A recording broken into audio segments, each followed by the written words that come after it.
Patreon, going strong. If you want to go over there and join in on the fun, we got 3 tiers on Canadian dollars. First tier is $3 a month, where you get these episodes ad free.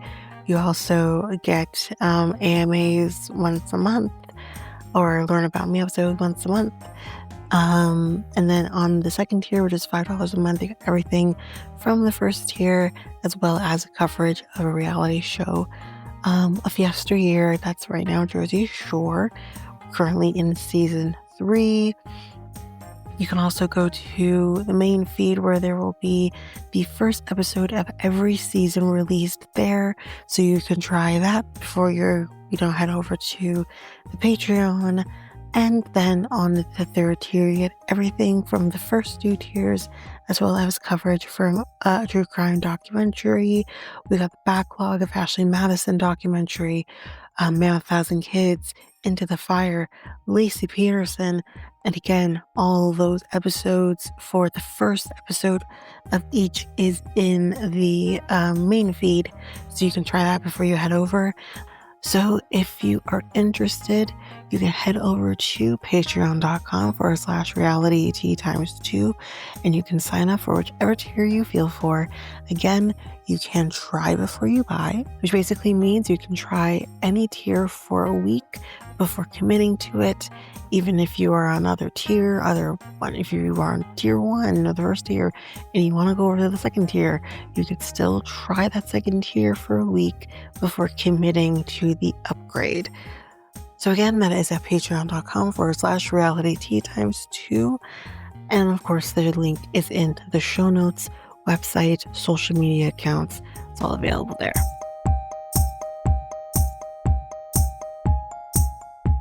This episode is ad-free on the Patreon. So if you want to partake in that, you can head on over to patreon.com/realityt times 2.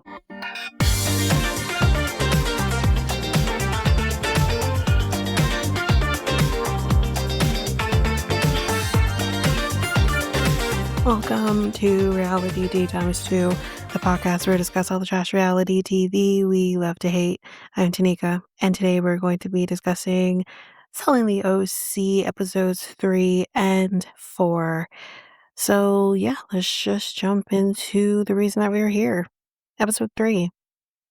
So Ashton and Polly, they're at a house, and she says that Fiona is having an issue with Ashton, um, talking about her relationship.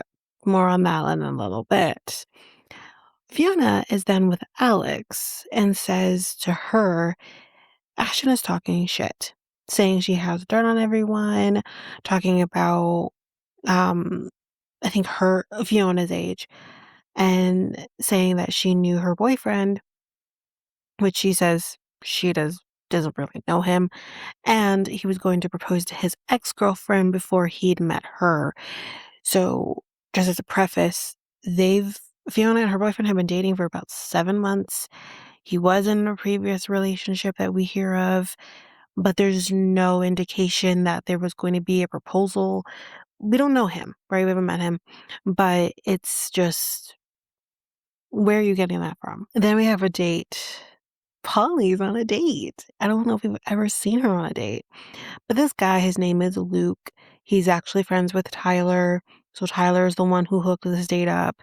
He also is a real estate agent. He was also a former model, and he lives in New York.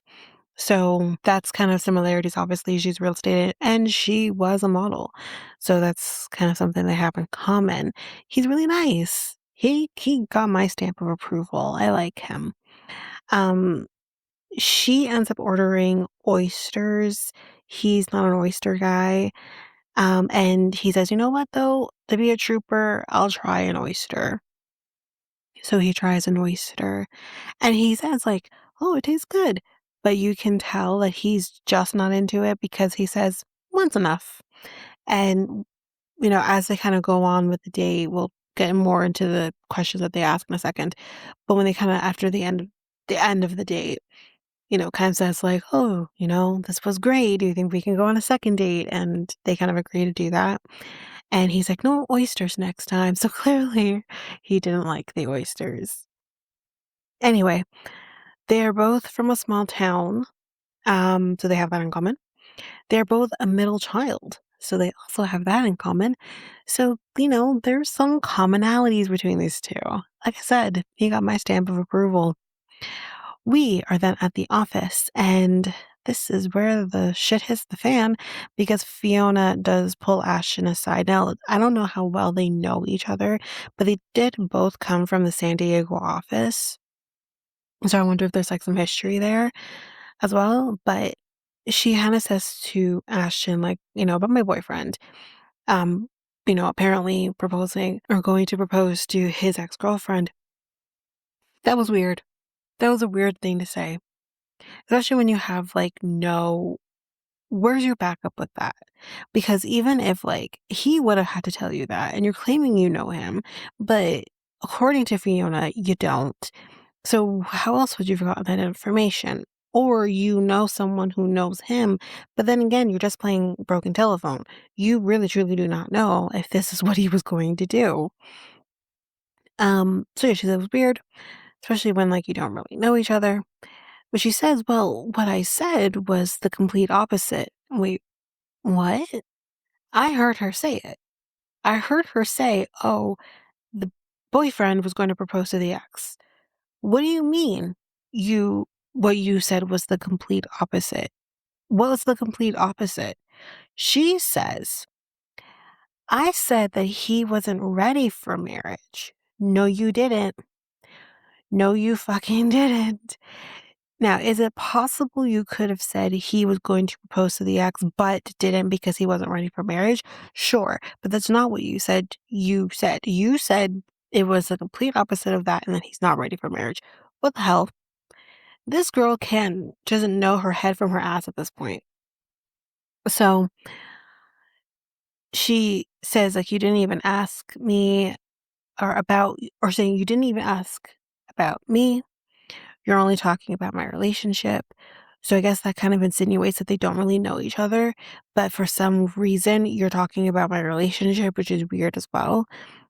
And you're saying you have tea on everyone in the office is also off putting because you're not putting yourself into a position where you're trying to be open, you're trying to know people, you're trying to get, trying to integrate into this office.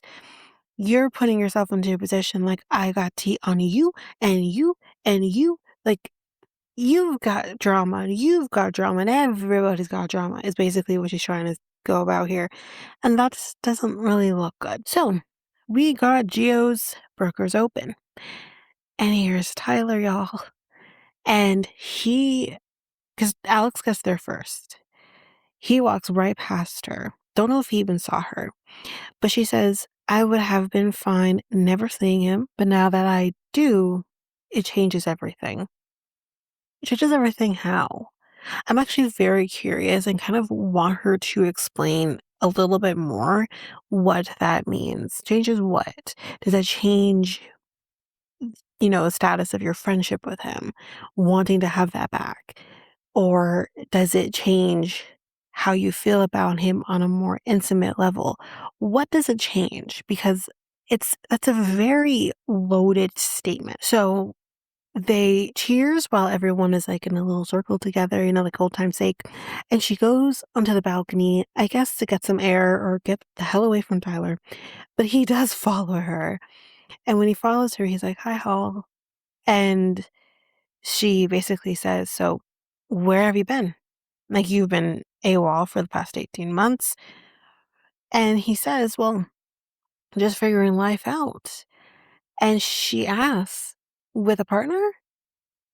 So what I'm trying to understand here is, so him having a girlfriend on the side while, I guess courting Alex is the truth. She finds this out, don't know where she stood with that. And then he goes MIA for 18 months. And he maybe decides he needs to go MIA because he needs a break from things or whatever the heck. But then when she asks, like, with a partner, did you take that 18-month break? which maybe there's a reason why she asks that question. And I guess the reason is he must have said something to her that's like, I need a, I just need a break.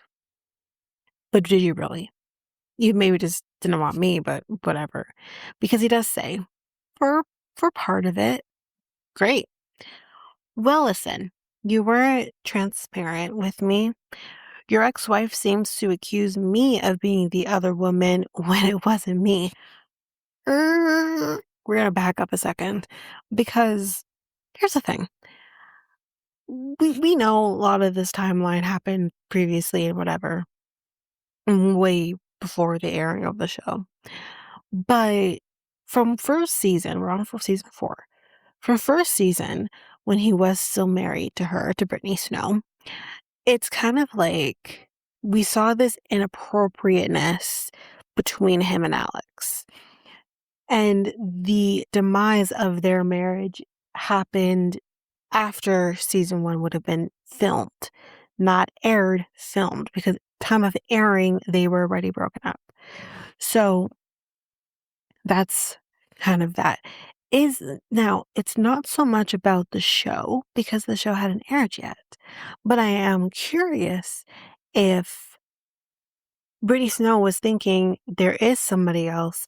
I do potentially see this inappropriateness between him and this friend of his, or is hearing from other people that there's this weird inappropriateness between him and in a sense, even if there was an intimacy between Alex and Tyler, in a sense, she was the other woman.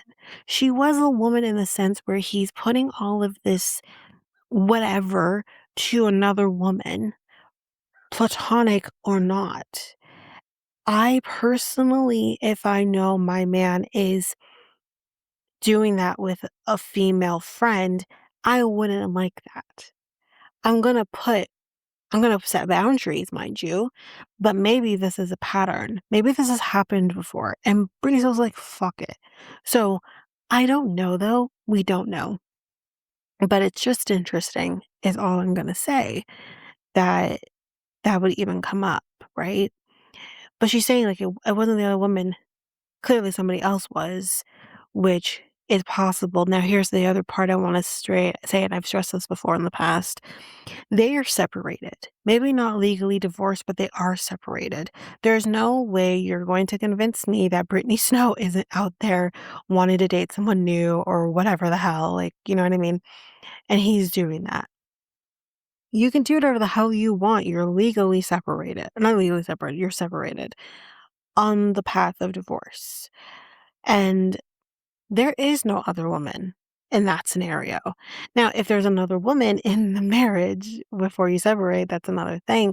And that's a question that I would love answered. But yeah, no, it's a sticky situation when you're going through a divorce and still seeing other people. Anyway, um he does admit that he was dating before the divorce was legal. I don't see a problem with that. She says, I had your back and you didn't stick up for me. You haven't tried to reach out to me. I haven't talked to you in 18 months. I was there for you. And he says, you were. Like, he doesn't deny it. He, he's not like saying, fuck you, bitch. Like, he's not saying other things. He agrees with her.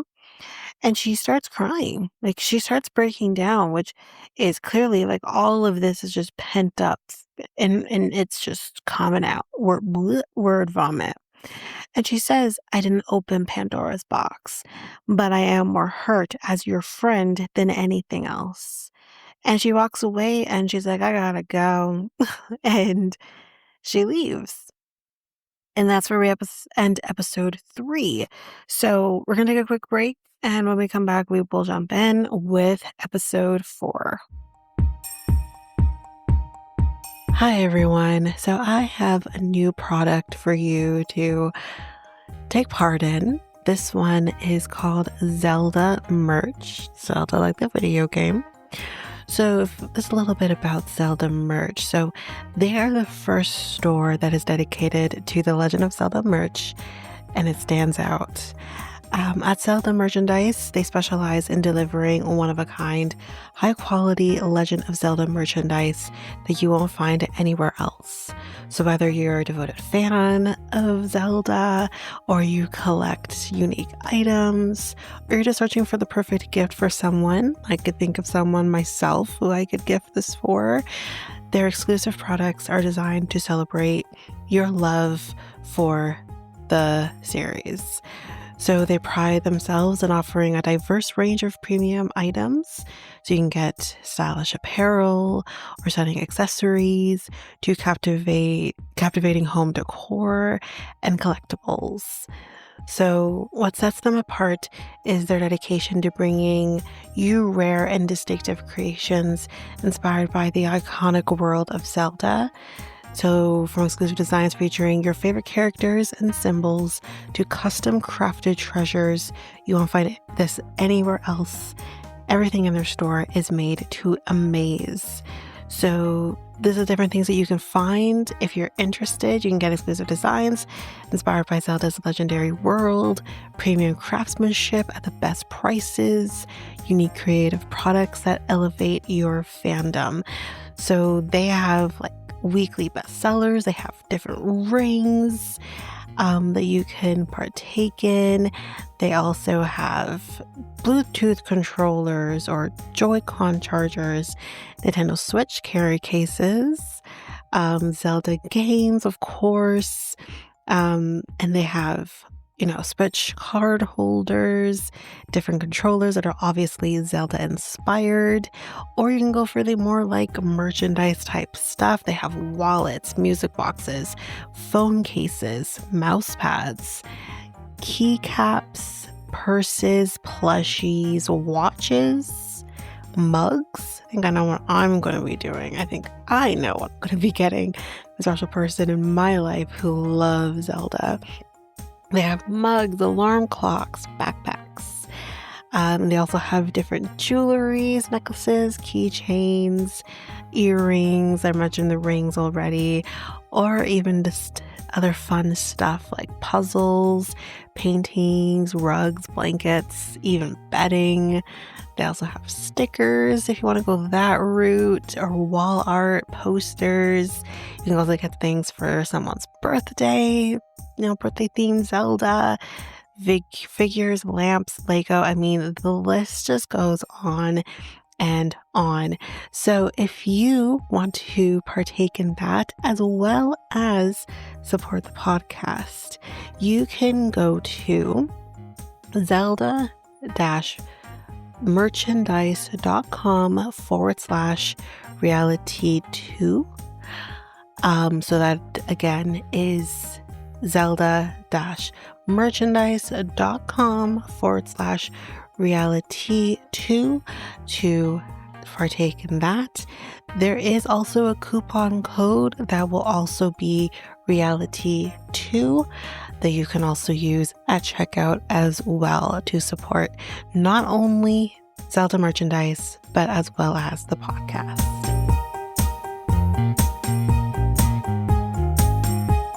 And I'm back. So let's jump in with episode 4. Okay, so we got Polly and Alex. They're getting pedicures. And this is where we kind of find out from Alex that after Geo's Burgers open, Tyler's basically been texting her nonstop, wanting to see her. And he pretty much texted her like right after, like that night. And she's kind of like questioning, like, what do you really have to say after all of that? And she is dating somebody who we did meet previously, very briefly.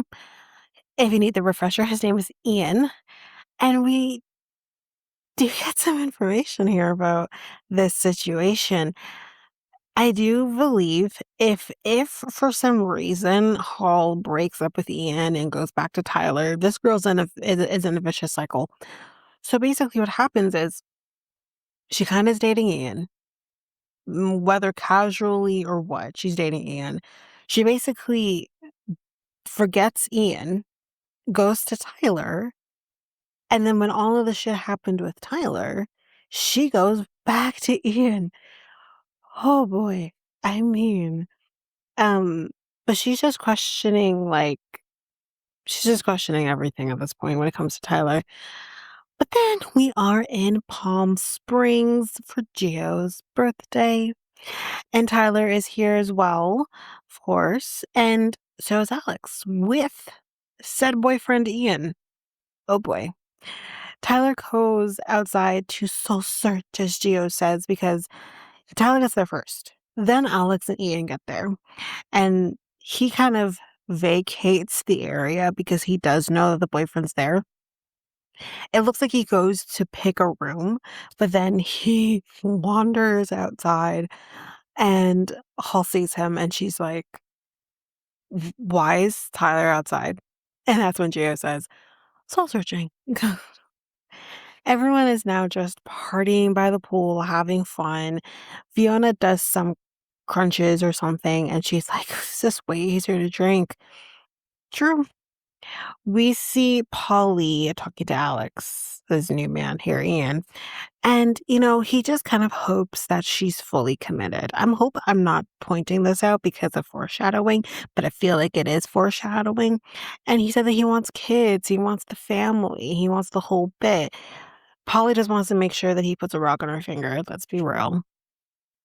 We then see Alex talking to Fiona during this about kind of what happened with Ashton and Fiona's conversation with Ashton, which we talked about obviously in episode 3. Both of them are just over her at this point. But what I didn't like in this part of the conversation is Alex kind of talking about Ashton's pregnancy and basically saying, like, I guess maybe it feels like she's chalking it up to hormones and all of that. And Alex is kind of like, "Ugh, the first trimester is nothing when it comes to hormones, and the third trimester is nothing when it comes to hormones. It's all in the second trimester." What? Listen, I have not been pregnant, okay? But I do think, and I feel like this is fairly factual, that everyone who is pregnant experiences that pregnancy differently than the other person. You may experience different symptoms initially. You might have boob pain when another doesn't, or you might have nausea when the next doesn't.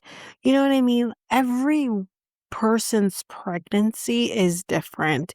And also, like, I'm not saying Ashton is dealing with this. I'm going to probably just say no.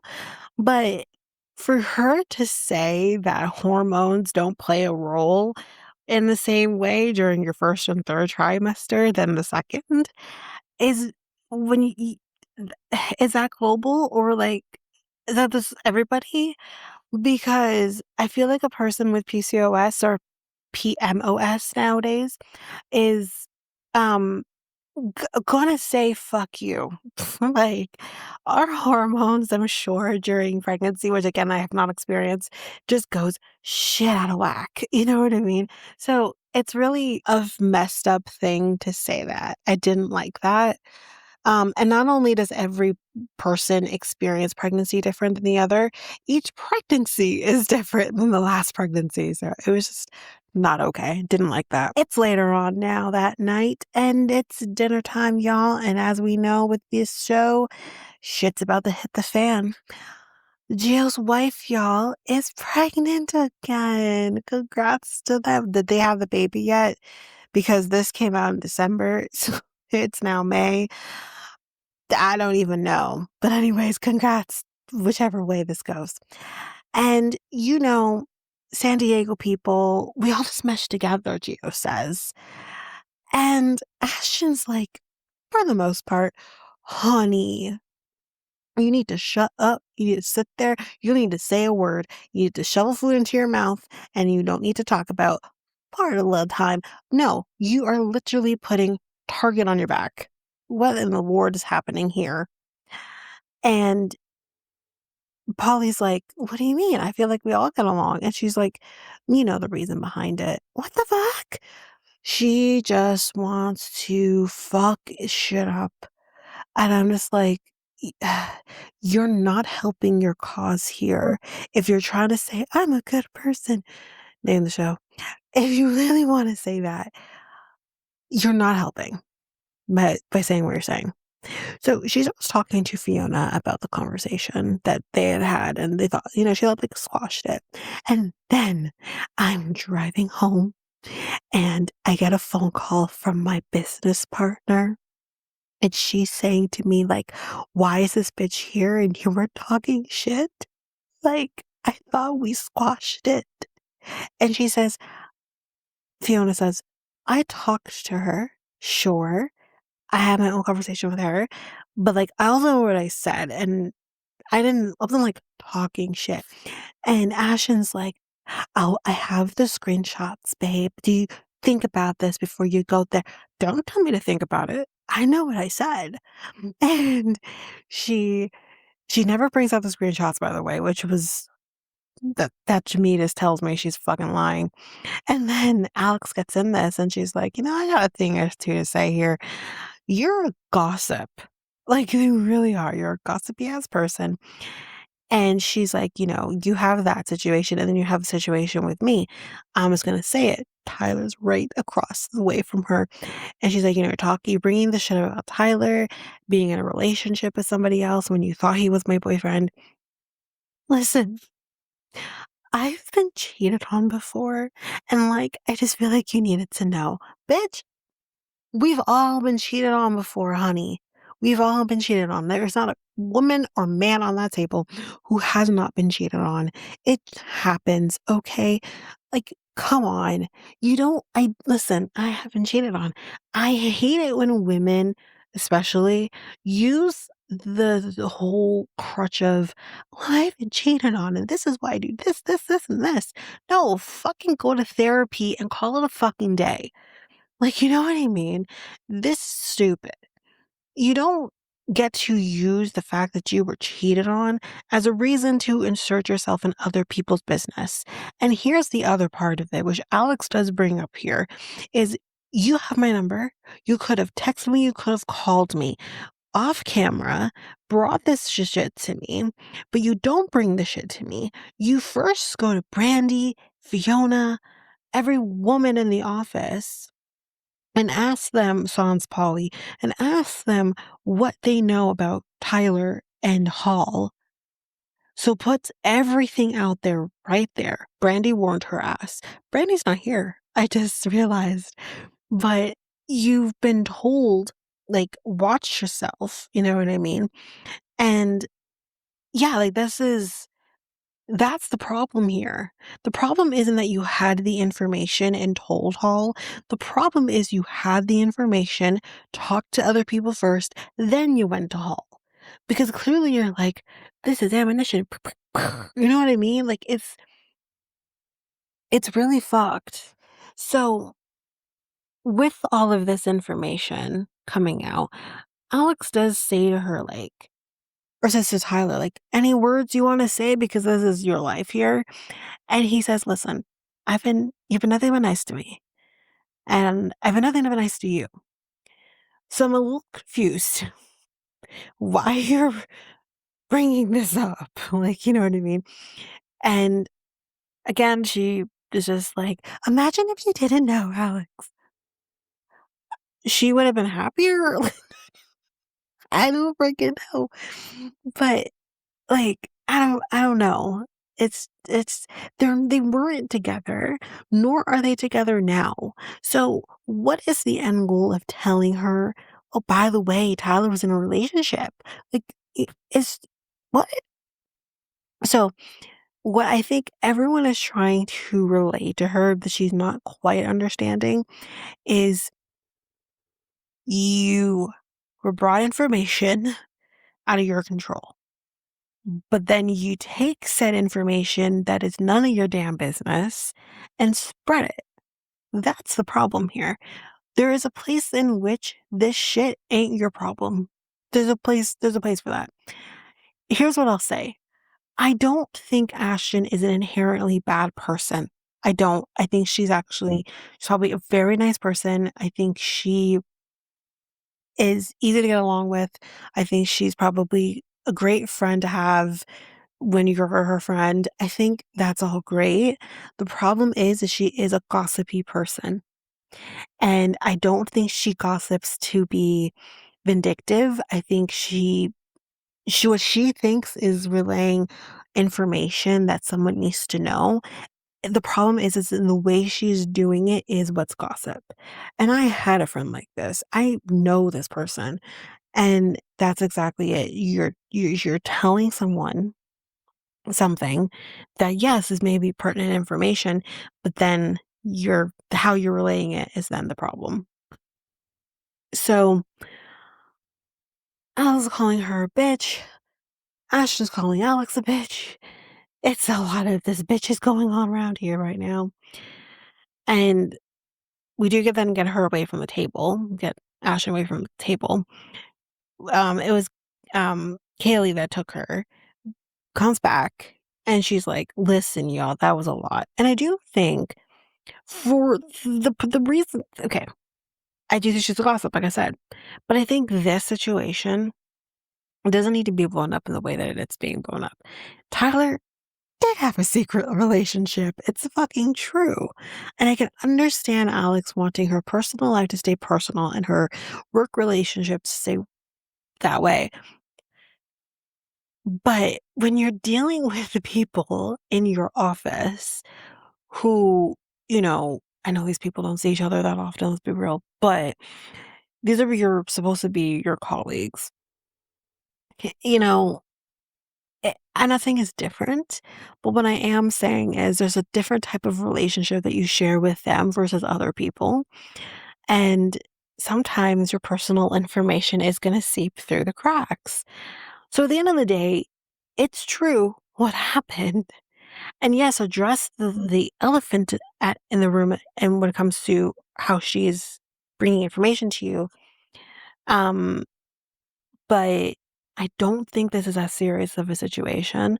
I don't think bitch needs to be thrown out at each other. I don't think people need to be mean and cruel and all of that. I do think the person who actually probably handled this the best was Tyler. In the way he relayed, listen, it's not your problem. It's not your business. You don't have to bring it up. But he relayed it in such a way where it's maybe a little more palatable than the way Fiona and Alex was kind of coming at her. But it was a lot in that sense. And she is also pregnant. Um, so obviously stress is going to be an issue here. And but the thing that I disliked as well about this is Polly is like, really? Really? That was a lot. What do you mean? Bitch, you were literally just a second ago was trying to, diffuse the situation and say that, you know, I think we all meshed just fine. Like, what do you mean? All of a sudden now you're saying, "Oh, was it really all that much?" When you're the second ago when she was here, you were like not siding with her, but you know what I mean? Pick a fucking side, Polly. And this is the problem I have with her. Anyways, Kaylee states the obvious and says she's pregnant, like she's hyperventilating in there, like I don't know what to do. And Alex is like, is she really though? Like, come on. And she gets up and she goes to see whether or not she actually is hyperventilating. And she does go in there and she can see she's crying. And she actually does comfort her. She hugs her and says, it's okay. It's all right. Like, calm down. And she's like, listen, I do hate you. Okay, I do. But you are pregnant. And, at the end of the day, like her biggest thing here is to make sure that her and baby are okay.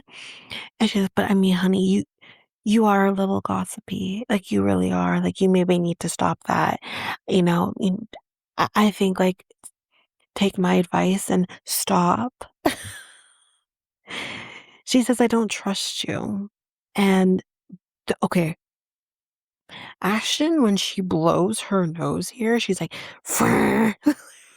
and Alex is taken aback. She's like, whoa. And Ashton's like, I know, I'm sorry. That was so disgusting. Anyways, These people are beyond wasted at this point. We got Polly slurring her words, knocking chairs over. We then have Austin just bloom bloom falling over. I don't know what is going on. And then we realize how drunk Alex is too, because she's like, "Yeah, sit your white ass down." It was so funny. But then Alice and Tyler, they do have a conversation, or he tries to because she's drunk. But he also doesn't wanna have the conversation because she's drunk, but they do. And he tells her, he's like, "I really, really do love you, and there are things that I wish I could have done differently." And she says, "I just want to be there for you as a friend." Which who knows? And she's like, we were friends before all of this shit. And they were, and that's the problem with starting a romantic relationship with somebody that you're friends with, because it's like you're walking this you're on the edge of unglory when you try to be in a relationship with a friend. Vanya should learn a thing or two. It never turns out well. Anyways, she's like, "I hate that I have all of this compassion for you still." And when she said that, I'm like, okay, again, I have questions, because do you mean compassion? Because you can have compassion as a platonic friend, or do you mean compassion in another way? Because, you did literally just say that you wish you could get back to basics here. But in the same breath, saying that you have issue, or you hate that you still have compassion for him. What is going on? I don't know, man. I feel like there's more to come with these 2, and I don't know what that is yet, because I stopped this at episode 5 so I could record this, so I don't know what's happening yet. But anyways, that is it for episode 4. That is it for this episode. We will be back with another one. Until then, y'all, that is it for me, and that is it for this episode. If you liked what you heard, bear with me, because I have not done an outro for the podcast in quite some time. So bear with me here. So if you liked what you heard, you can go to any of your favorite podcast apps.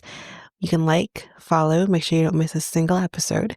And you can also rate the podcast at either Apple Podcasts or Spotify. It'd be greatly appreciated. As a reminder, any 5-star ratings that are given to the podcast, or any comments that are given to the podcast, will be read on the podcast, which I have done in the past. If you want to connect with the podcast through social media, you can find me at Facebook and Instagram at Reality T times 2. You can also find me at Twitter, TikTok, and Blue Sky at Reality times 2 pod, I believe. You can email me at realityt times 2 at hotmail.com, and you can have any inquiries, anything like that, any ideas, any shows or episodes you want me to cover, you can definitely do that over there. And I am going back to our old website, and that is at solo.to/reality t times 2. There you can get any of the links to anything that I didn't mention here, any of the socials, website, email, all of that. It's all there for you. And we also have a new thing there where you can help support the podcast as well. It's called a tip jar. And you could tip whatever your heart's desire if you want to support the podcast, but don't want to necessarily support the podcast in going to Patreon, for example, or any of the links in any of the advertisements. You can do it there. But since we're on the topic of Patreon, you can head on over to patreon.com/reality t times 2, where there you can get access to even more than what I do here. There are 3 different tiers where you can get these shows ad free, as well as our next tier up, where you would get um, another reality show that's being covered So, we have Jersey Shore that's been getting covered. That's still being covered currently at the time of recording of this outro, but the future is bright with what's to come in the future, which I will be discussing, or I have discussed. I don't even know. And then also our next tier is a true crime tier as well. So you can definitely head over for that. But that is basically it. I will also just quickly mention here too, if you're interested in a different take of a podcast that I'm a part of, we do things a little differently. You can head on over to Next Take Podcast, where I usually drop bonus episodes here on this feed, but there you get a lot more. And that podcast is making changes. We're growing, doing new things, but you can definitely head on over there if you want to just hear a little bit different than what I do over here. So you can find that podcast over at our website, you go solo.to/next take podcast. And there we'll have all the links to your desire that will link you to any of your favorite podcast apps or YouTube, Spotify, Apple Podcasts, all of it. Social medias, it's all over there. But of course, you can still find that podcast at any of your favorite podcast apps. But that is it for this episode. We'll see you next time with another episode. Bye, everybody.